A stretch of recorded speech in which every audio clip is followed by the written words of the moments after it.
Hello? Alright, you ungrateful little half monkeys. I'm here to save the Earth one more time, I guess. This time taking the form of Nick, one of the hosts of this podcast. Turns out his mic didn't work for the first minute or two, so I'm gonna have a helper read his script. Alright, I guess.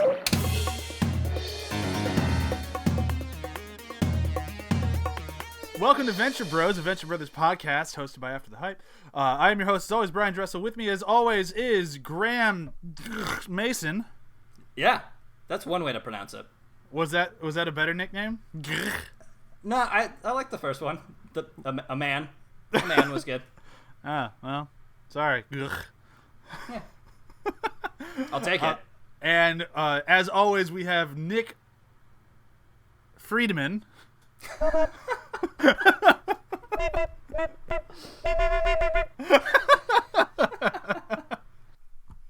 Yeah, I felt really good about that one. Just blank space. I'm gonna get better at these at some point, or I won't. And I'm feeling much stronger about the latter. So this week we are talking about Venture Bros episode Are You There, God? It's me, Dean. This was written and directed by Jackson Public and Doc Hammer. This one came out, I think, in both versions later on in the season. Yeah. Which is good. I think it's a good place for it, is later on.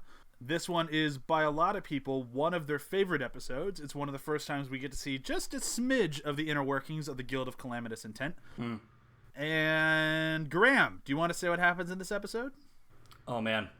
Do I? Do you?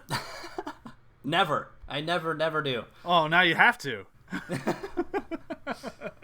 So, the Venture family and Brok are caught in ropes hanging above the dangerous Amazon River, caught by the monarch and being threatened with death. And, well, not even death, actually, just torture, slow torture, and painful in their wee-wees. Penis-eating fish. Yes. I think that's actually a real fish, actually, by the way. It totally is. The candirú. Rusty is wrong. Yeah, Rusty's wrong. Yeah. Well, that makes sense. He should be wrong. And then something happens to Dean. Something's wrong with his no-nos. And so, according to the Guild of Calamitous Intent, the monarch has to release all of them so that they can find out what's wrong. And then they then need to meet up in 2 days' time to be put back into the same situation. And then ridiculous ensues in the meantime. Yeah, that kind of works. Yeah. You left out the whole thing about testicular torsion and the doctor's going to fix it. We were obviously going to talk about it. We were just going to, Well, maybe we would have forgotten. Like, who knows? There's a chance. No, we would not have forgotten about testicular torsion. Nor the PSA at the end of the episode. Yeah, that is definitely my favorite part. We'll get to that later. So, around the table, what do we think of this one? I can go first. I love this episode. There's not a lot about this episode that I dislike. It may not be my number one episode of all time, but as far as the season goes, it would be high up there for me. Yes, I agree with that. I can't say yet if this is my favorite episode, but this is definitely a very, very, very solid contender. Yeah. Olas? Can you hear me? Yeah. What? Who's that? Who else is here? Is that Bryan, Nick? I thought it was just you and me. No, I thought we had a third person. What? Is that Brok? Brok? Yes. It's me, Brok. No, I think this episode is my second favorite episode of the first season. Okay, yeah, I'd say that. Solid. Yeah.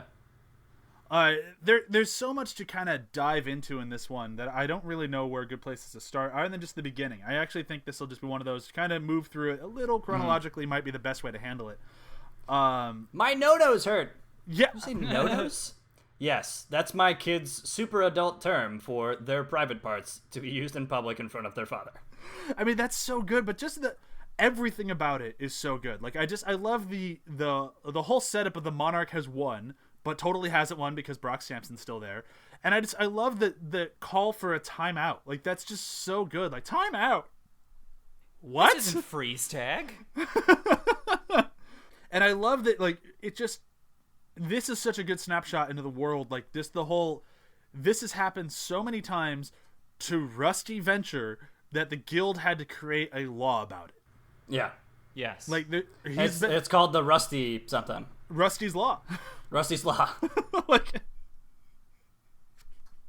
it's just so good. And I love that, like, in that law, there's, like, little things to, like, kind of help out both sides. Like, you get to take a hostage, and if you're not returned in so many hours, you have to kill the hostage. Like, that's the rule. You have to kill the guy. Oh, it's great. It's so good.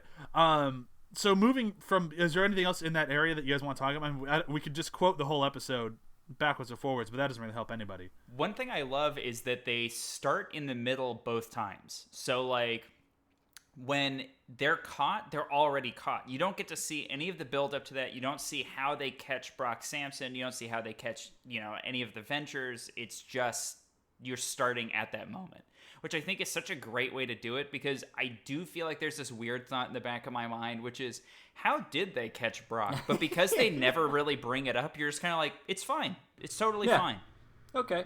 But yeah, because later in the episode, Brock totally lays waste to the Monarch compound. And you're like, how'd you even catch him in the first place? Was he, like, dead? Like, what happened? Keep in mind, that was just to be nice.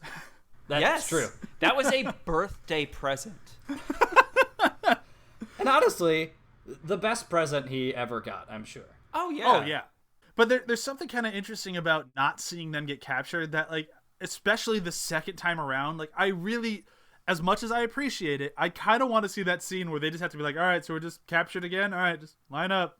Yeah, totally. Like, them getting out of the X1 and just, like, walking, like, all right, you want to tie yourself up this time, and then we'll just we'll pull you up there. Yeah, I can pick up from where I left off. But we wouldn't get that awesome transition with that great music. Oh no, it's definitely better for this, but I kind of want to see that scene. Yes, that is something I do feel like they would do later. Like, in later seasons, they would go, you know what? Like, it's funnier to kind of go through these weird sort of processes of reenacting the same thing. I think they would have absolutely, and I'm sure they even do, they lean into that kind of stuff in later seasons. Yeah. It's kind of like their sense of humor didn't really, not necessarily evolve, but kind of changed. Like, I feel like we would have seen something different if this had been made by them today. For sure. I mean that for better or worse. Like, I still think this episode's near perfect, so it's kind of tough to argue with it. Yeah. Because I think we're growing with the show. And, they're obviously growing with the content, and they're growing with the characters and stuff like that. And so I think it works here, and it feels natural. But yeah, it would. I agree that it would be a funny scene to see later on for them to just kind of work with, because they do already establish, right? I mean, now and before and later, obviously, the Guild of Calamitous Intent, and the more rules and the more regulations and stuff like that you have to abide by. I think that would just be like another writer in there of like, okay, but you do have to re-interact the scenario before you get back into the scene. Yeah. Yeah, exactly. So moving beyond the initial capture sequence, so now Dean and his dad are in the jet trying to figure out how they're going to fix his balls, and discovering that they're going to have to call Billy and White, which is just great. When they call Billy and White, I love that White makes him do the "how can we make your tomorrow better?" He just looks so annoyed by it. Another moment with White being deplorable, like the whole way through. Just terrible. He's enjoying Grand Theft Auto 3 or 4. I don't remember which one it was. I can't really tell. What goes through your mind to take a shit in you're in a fucking trailer. You're in a trailer. It's not like you can blame it on anybody else. To take a shit and then to not flush it. There's only 2 of you. I forget what the line is, but it's like, it looks like somebody just unloaded a bunch of paydays in the toilet. Yeah. Yeah. Like, what the? He's the worst. Yes. The worst. But I still really like him. Oh, he's great.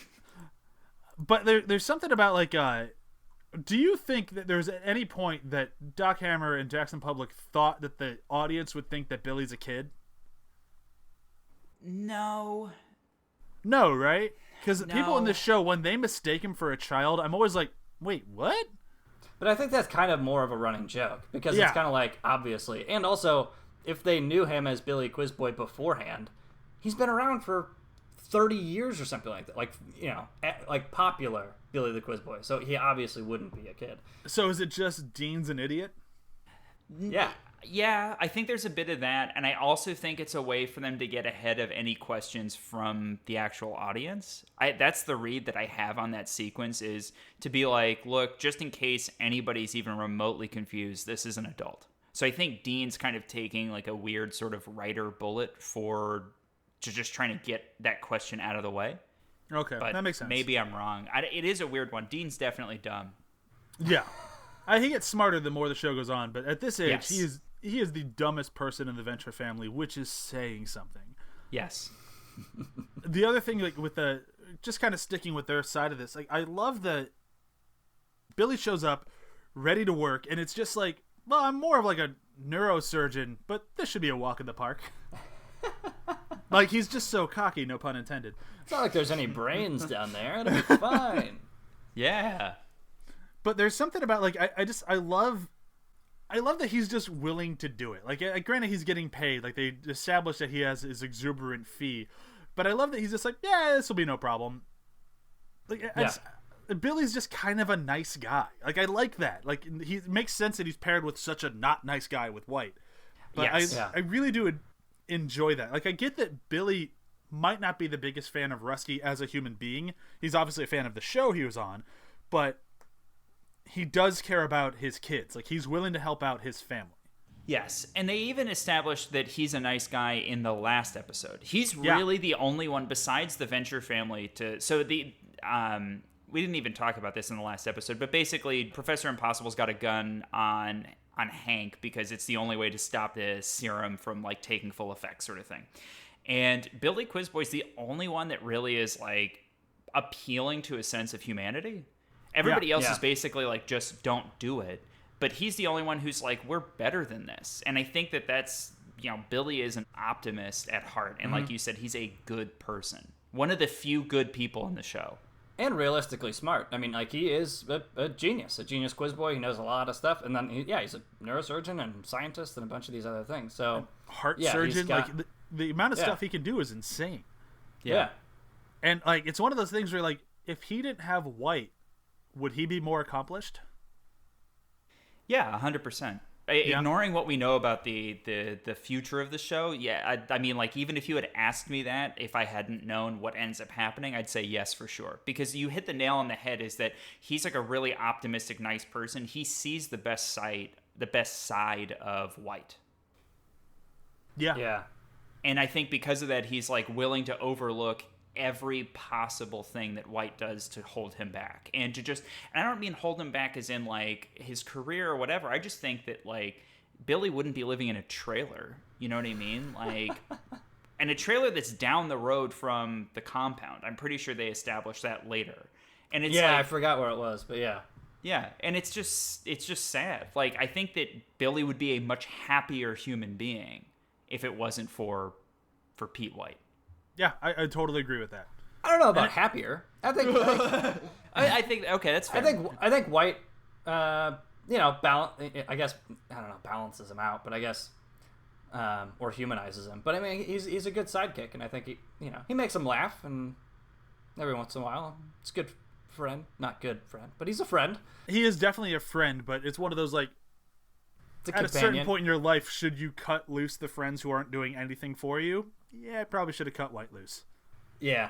But I don't know who else or where else he would go. It's not like Dr. Venture wants him nearby. Well, no, because he's smarter than Dr. Venture. Exactly. Yeah. He can't have Dr. Venture. Yeah, he can't be around him because he's going to take all of Venture's like ideas Prospects. and make them work. Yeah. So that would be an interesting pairing. Yeah. If that relationship actually worked, the two of them, imagine the possibilities. They might be as successful as his father, as Venture's father. I actually think that it would make way too much sense, because he would want to have Billy around because he would make it work, and Billy would be too nice to realize that he was getting like, totally squeezed. taken advantage of. Yeah. Well, either that, and then Billy would want to leave because he felt like he was being taken advantage of. But I don't think Dr. Venture would be willing or able to share the limelight with anybody else. I totally agree. That's for sure, 100%. All right, so moving on beyond that. So like after they kind of fix everything, it's just all good stuff. But moving over to the Hank in the Monarch, the cocoon and everything, that is some of my favorite stuff out there. Like, I love the Monarch and the boys. It's so good. I love that Hank's in like one of the OG henchman uniforms from like the very first like pilot episodes, and it's just too big for him. Yeah. All that stuff's great, but I do want to point out my one issue and why this isn't my favorite episode of the first season. And that entirely comes down to Dr. Girlfriend. I think we're going to have the exact same point. Her reaction to Brok just bugs me. Yes. Her initial reaction? Yeah. It just does not feel like Dr. Girlfriend. And like when I was watching this episode and she's doing like her entire thing of like, well, I'm not going to beg and all that sort of stuff. There's two things I noticed. One, that does not feel like her character at all from any episode before this, and definitely any episode after this.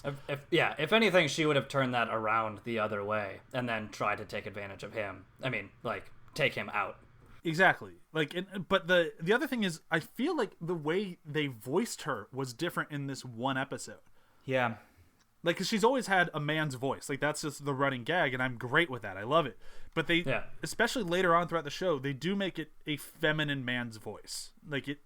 Yes. And this one just feels like it's a guy with a smoker's cough voicing a woman, and it doesn't work. Yeah, it doesn't, like you're saying, it doesn't feel like her. Like, there's something about it that just feels very, like, it could have been anybody in that situation. Like, you know what I mean? As far as it just needed to be a woman, which doesn't feel like Dr. Girlfriend at all. Like, that's all it needed to be. It needed to be the love interest of the Monarch. Pretty much, that's it. Yeah. Yeah. And it felt like, okay, so Brok is in the compound, and he needs to be in this kind of sexual situation with somebody. Who's the only girl on the Monarch compound? Dr. Girlfriend. Oh, I mean, okay, we'll just use it. I mean, it's because it's kind of a funny bit, but it totally feels out of place. Yeah, like it's like, I like the whole like Brok doesn't succumb, and I like that Brok I never even thought of that. Like I like those moments of it, but as a solo episode, it's a fine beat. But for like the vast majority of the the whole show, it does not work. Yeah. So my thing is where, like you were talking about, like where does this episode fit in the season, and that's kind of why I think that either this episode or at least this scene needs to be early in the season, because when the Monarch brings in Brok and Dean, it's like, hello, Dr. Girlfriend, this is Brok and Dean, as if like being introduced for the very first time. And then you have that scene, which is like totally awkward for them. And so it's like, well, maybe if that was earlier in the season, it would have been more believable. But now that we know who Dr. Girlfriend is, it's like that doesn't fit at all. But I think if you had that scene earlier in the season and then have all of Dr. Girlfriend later and know her character as she is, I feel like that would be more of a believable transition than the other way. Yes. Well, this whole thing would have to be before the Chrysalis episode for it to make any sense at all. Yeah. Yeah, totally. Because she doesn't somehow recognize Hank, but she doesn't recognize Brok. They have a whole gag that we talked about 3 or 4 episodes ago, where she bets the Monarch to run into Brok and pretend that, like, to see if she can get Brok to help him look for his contact. Oh, yeah. Yeah. Like, that was the thing. When this scene popped up and a couple other things, it's just, this episode just feels so weirdly placed. Yeah. Like, this scene feels like it needs to be in another episode earlier, but the rest of it kind of feels like it could kind of be maybe the whole episode needs to be earlier. I think it has to be. But like, I just mean just like the tonality and like just getting to know the world. Like, I feel like if this is too early, it wouldn't click as well. Like, it wouldn't resonate the comedy as well because you don't know the universe as well. So I kind of get placing it later, but I agree with the scene. Like, the scene does not work fundamentally where it is in the season. But if you're to lift that scene out, I think you're fine. Right. And I do think that this is like another hint at Dr. Girlfriend and the Monarch's kink, that they often bring other people into the bedroom. Yeah. I think that's what they're going for. I don't think that my read of the situation, or kind of what I'm hoping they were going for in this, is that she's like, oh, Brok came in here for the role play part of it. Oh, that could be. But it still doesn't make any sense. No. And it doesn't feel like her character, because weirdly enough, in the bedroom, I don't feel like she's the submissive one. And I'm just saying that based off of everything that we know about the Monarch as a whole. I would totally agree with that. Yeah.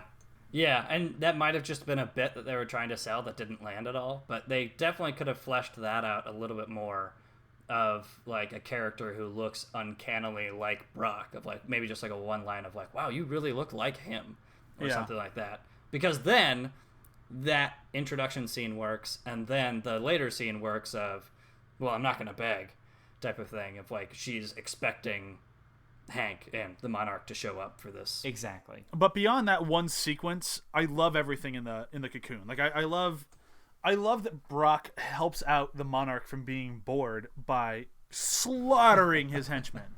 Like when they say get that pile of corpses over there, that's a huge pile of corpses. Yes. That cleanup scene is It's hilarious. so good. Oh, so good. There's some, like, we're talking about favorite moments, and it's like just there's so many favorite moments. Oh yeah, like just the attitude Brok has of like when they're just sitting around doing nothing. Like, what do you get? That's so sad. Like all you do is just go after this one guy. Why don't you try world domination or something? Oh please, I don't want to get wrapped up in that. And I love that his response to all of this is like, well, I can help him out. I'll give him something to do today. I'll start killing all of his men. Yeah.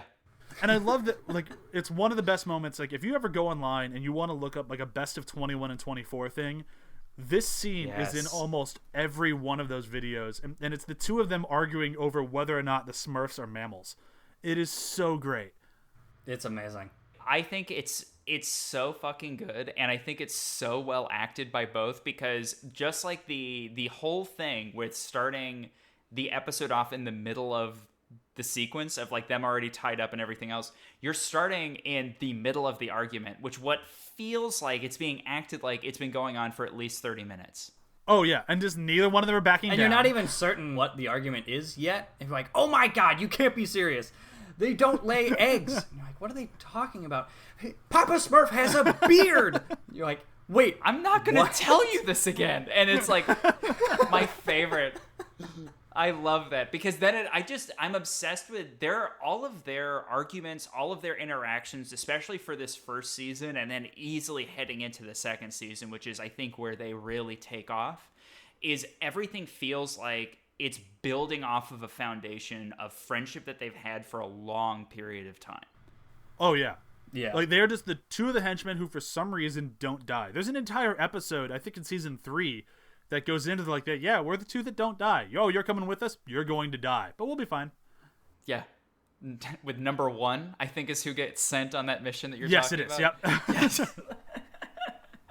Who definitely dies. Like, Yeah, he's a red shirt for sure. yeah, and like I love that. Like, Ooh. this show really pays off like repeated viewings and just like being a fan, because like when you're watching these two here, if this is the only episode you've seen, it's like, oh, two henchmen are having a conversation. But when you go back through it and like, oh, those are the two who are always having a conversation, and they just keep getting more and more screen time because they just worked so well off of each other. Exactly.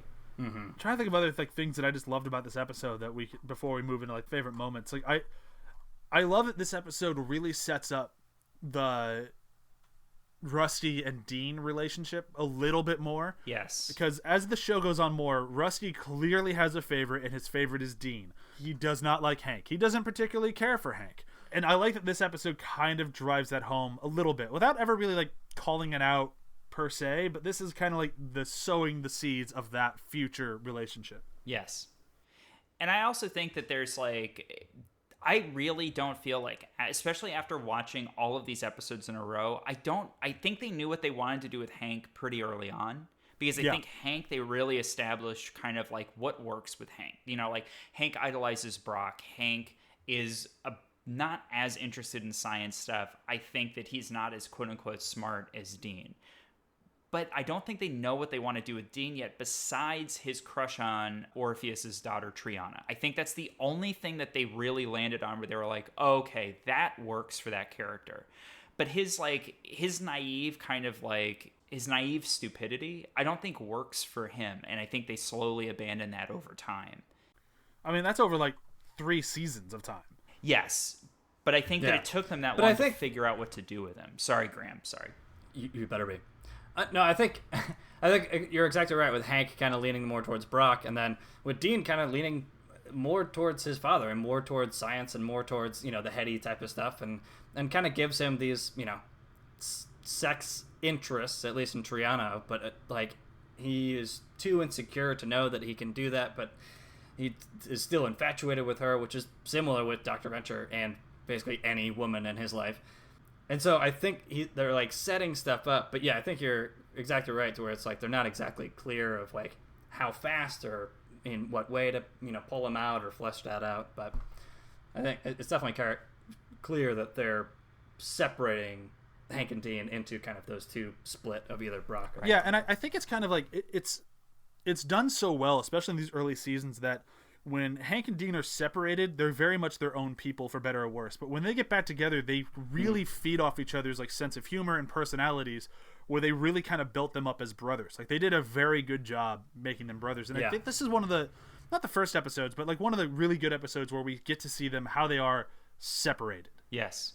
And then they come back together via vid chat later, and has one of the best lines in the entirety of the first season that I won't want to spoil because I know it's one of Graham's. You can take it if you want. Oh no, I have plenty of moments, and I don't know which one to pick from. Is there anything we've missed in this episode that we want to talk about? We can talk. Oh, there's a few connections to the Venture Brothers universe that we should mention. This is the first time we actually get to see conjectural technologies, which is kind of fun because they become a major player throughout the rest of the series, all the way up to the most recent season where they're bought out by a venture company. And this is one of those very big moments where they hint at clones, where when they mention the testicular torch, and Dr. Venture's like, ooh, that could have been fixed in prototype stage. Uh-oh. And how unaware and how much that is still a working secret in their entire universe, because Billy is like, no, there's nothing that you could have done.